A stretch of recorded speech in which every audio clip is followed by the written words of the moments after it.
বিসমিল্লাহির রহমানির রহিম। মাননীয় সংসদ সদস্যবৃন্দ, আসসালামু আলাইকুম। ফ্যাসিবাদের নির্মমতার শিকার অসংখ্য মানুষের কান্না আর হাজারো প্রাণের আত্মত্যাগের মধ্যে দিয়ে অবশেষে আজ থেকে পুনরায় যাত্রা শুরু হতে যাচ্ছে জনগণের ভোটে জনগণের কাছে জবাবদিহিমূলক সত্যিকার অর্থে জনপ্রতিনিধিশীল জাতীয় সংসদ। বাংলাদেশের জাতীয় সংসদের রাজনীতির এই ঐতিহাসিক মুহূর্তে আমি আল্লাহর দরবারে শুকরিয়া জানাই, যার অশেষ রহমতে আমরা একটি ন্যায়ভিত্তিক গণতান্ত্রিক মানবিক বাংলাদেশ প্রতিষ্ঠার লক্ষ্যে যাত্রা শুরু করতে পেরেছি।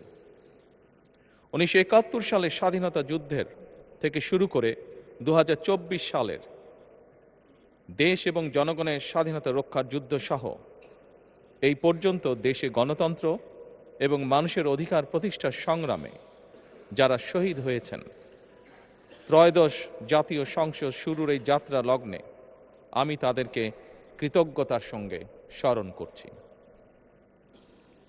এই আন্দোলন সংগ্রামে যেসব মায়েরা তাদের সন্তান হারিয়েছেন, যেসব সন্তানেরা তাদের প্রিয়জন হারিয়েছেন, যেসব পরিবার তাদের সন্তান স্বজন হারিয়েছেন, যেসব আহত মানুষকে তাদের স্বাচ্ছন্দ্যের জীবন হারাতে হয়েছে, যেসব মানুষগুলো নির্যাতন, নিপীড়ন, রাজনৈতিক হয়রানি কিংবা মিথ্যে মামলা শিকার হয়ে সর্বস্ব হারিয়েছেন, আমি তাদের সকলের অবদানকেও কৃতজ্ঞতার সঙ্গে স্মরণ করছি। দেশের ছাত্র জনতা, কৃষক, শ্রমিক, শিক্ষক, কবি, সাহিত্যিক, সাংবাদিক, চিকিৎসক, প্রকৌশলী, আইনজীবী, কামার কুমার, জেলে তাঁতি, গাড়ি চালক, ব্যবসায়ী এবং সরকারি বেসরকারি চাকরিজীবী, গৃহিণী, সারা দেশে গণতান্ত্রিক রাজনৈতিক দলের নেতা কর্মী সমর্থক তথা সর্বস্তরের সকল শ্রেণী পেশার মানুষ যাদেরকে গুম, খুন, হত্যা, নির্যাতন, নিপীড়ন, মিথ্যা হামলা মামলা কিংবা জীবন্ত মানুষের কবরস্থান তুল্য বর্বর বন্দিশালা, আয়নাঘর, কোনো কিছু দিয়েই যাদের গণতান্ত্রিক আকাঙ্ক্ষাকে রুখে দেওয়া যায়নি, যাদের সাহসী ভূমিকায় দেশে পুনরায় গণতন্ত্র ফিরে এসেছে, আমি ত্রয়োদশ জাতীয় সংসদের এই যাত্রা লগ্নে দেশের স্বাধীনতা প্রিয় গণতান্ত্রিকামী বীর ছাত্র জনতাকে জানাই অভিনন্দন।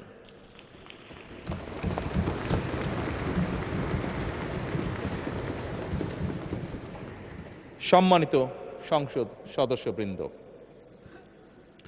দেশনেত্রী মরহুমা বেগম খালেদা জিয়া জনগণের অধিকার প্রতিষ্ঠায় দেশে সংসদীয় গণতন্ত্র প্রতিষ্ঠা করেছিলেন, সংসদীয় গণতন্ত্রকে প্রাতিষ্ঠানিক রূপ দিয়েছিলেন। সেই গণতন্ত্রকে প্রহসনের রূপ দিয়ে জাতীয় সংসদকে হাস্যরসের খোরাকে পরিণত করা হয়েছিল। দেশে তাবিদারি শাসন শোষণ কায়েম করা হয়েছিল। দেশে সংসদীয় গণতন্ত্র এবং জনগণের অধিকার পুনঃপ্রতিষ্ঠা করার জন্য দেশনেত্রী বেগম খালেদা জিয়া জীবনের শেষ দিন পর্যন্ত লড়াই করেছেন। জীবনে কখনোই স্বৈরাচার কিংবা ফ্যাসিবাদের সঙ্গে আপোষ করেননি। দেশে আজ থেকে আবারও সেই কাঙ্ক্ষিত সংসদীয় গণতন্ত্রের যাত্রা শুরু হলো, আলহামদুলিল্লাহ।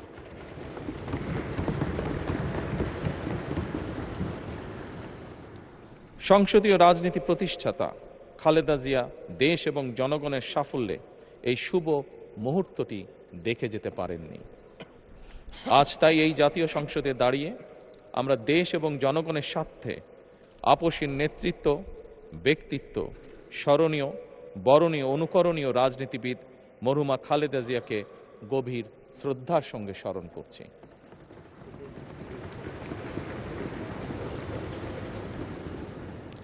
সম্মানিত সংসদ সদস্যবৃন্দ, দেশে বহুদলীয় গণতন্ত্রের প্রবক্তা এবং প্রবর্তক, স্বাধীনতার ঘোষক শহীদ প্রেসিডেন্ট জিয়াউর রহমানের একটি উক্তির কথা আপনাদের সামনে আমি স্মরণ করতে চাই। তিনি বলেছিলেন, জনগণই যদি রাজনৈতিক দল হয় তাহলে আমি সেই দলেরই আছি। অর্থাৎ ব্যক্তি কিংবা দলের স্বার্থ নয়, জনগণের স্বার্থই সবচাইতে বড়। এটাই বিএনপির রাজনীতি।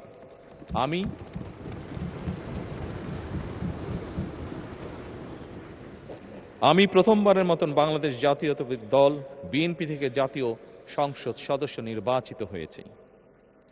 জাতীয় সংসদের সংসদীয় দলের নেতা নির্বাচিত হয়েছি। জাতীয় সংসদে দলের প্রতিনিধিত্ব করলেও প্রধানমন্ত্রী হিসাবে আমি এই জাতীয় সংসদে দেশের প্রতিনিধিত্ব করছি। দল, মত, ধর্ম, বর্ণ নির্বিশেষে দেশের জনগণের প্রতিনিধিত্ব করছি। আমার রাজনীতি দেশ এবং জনগণের স্বার্থ রক্ষা করার রাজনীতি।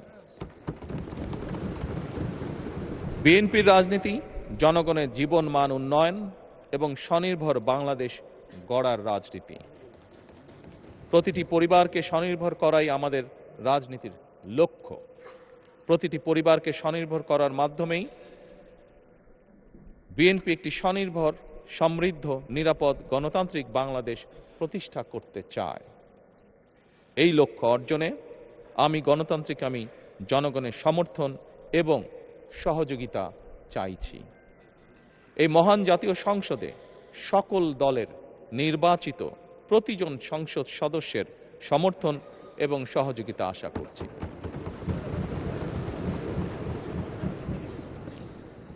সম্মানিত সংসদ সদস্যবৃন্দ, আমি বিশ্বাস করি আমাদের দল কিংবা মত কিংবা কর্মসূচি ভিন্ন হতে পারে, কিন্তু তাবেদার মুক্ত, ফ্যাসিবাদ মুক্ত একটি স্বাধীন, সার্বভৌম, নিরাপদ, স্বনির্ভর বাংলাদেশ প্রতিষ্ঠায় আমাদের মধ্যে কোনো বিরোধ থাকতে পারে না, বিরোধ নেই।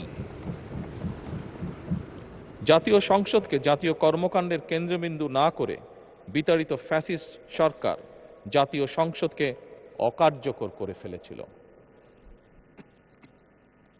আমরা এই মহান জাতীয় সংসদকে সকল যুক্তি, তর্ক আর জাতীয় সমস্যা সমাধানের কেন্দ্রবিন্দুতে পরিণত করতে চাই।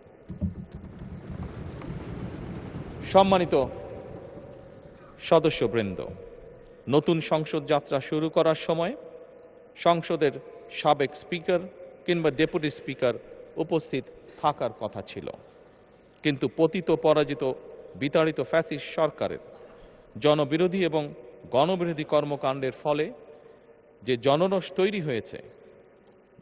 তৈরি হয়েছিল তাতে এই মহান সংসদের সাবেক স্পিকার বা ডেপুটি স্পিকারকে খুঁজে পাওয়া যায়নি। তাদের কেউ কারাগারে, কেউ নিখোঁজ কিংবা কেউ পলাতক। দীর্ঘ ১.৫ দশকের ফ্যাসিবাদী এবং তাবেদারি শাসন শোষণের পর জনগণের ভোটে নির্বাচিত প্রতিনিধিদের নিয়ে আজ আমাদের এক বিশেষ পরিস্থিতিতে জাতীয় সংসদের কার্যক্রম শুরু হতে যাচ্ছে। এমন পরিস্থিতিতে আমরা সংবিধান এবং সংসদের কার্যপ্রণালী বিধির বিধান অনুসরণ পূর্বক ত্রয়োদশ জাতীয় সংসদে সভাপতিত্ব করার জন্য আজ আমি প্রবীণ রাজনীতিবিদ এবং 5 বারের মতন নির্বাচিত জাতীয় সংসদ সদস্য জনাব ডক্টর খন্দকার মোশাররফ হোসেনের নাম প্রস্তাব করছি।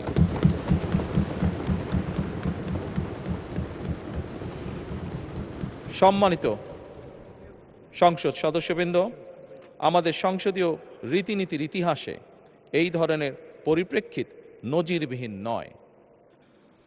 1973 সালে তৎকালীন প্রধানমন্ত্রী মরহুম শেখ মুজিবুর রহমান ওই সংসদের সদস্য মাওলানা আব্দুর রশিদ তর্কবাদিসের নাম প্রস্তাব করেছিলেন এবং তার সভাপতিত্বে বাংলাদেশের প্রথম সংসদের প্রথম অধিবেশন শুরু হয়েছিল। আমি জাতীয় সংসদের সকল সম্মানিত সদস্যকে স্বাগত এবং ধন্যবাদ জানাই। আল্লাহ হাফেজ। বাংলাদেশ জিন্দাবাদ।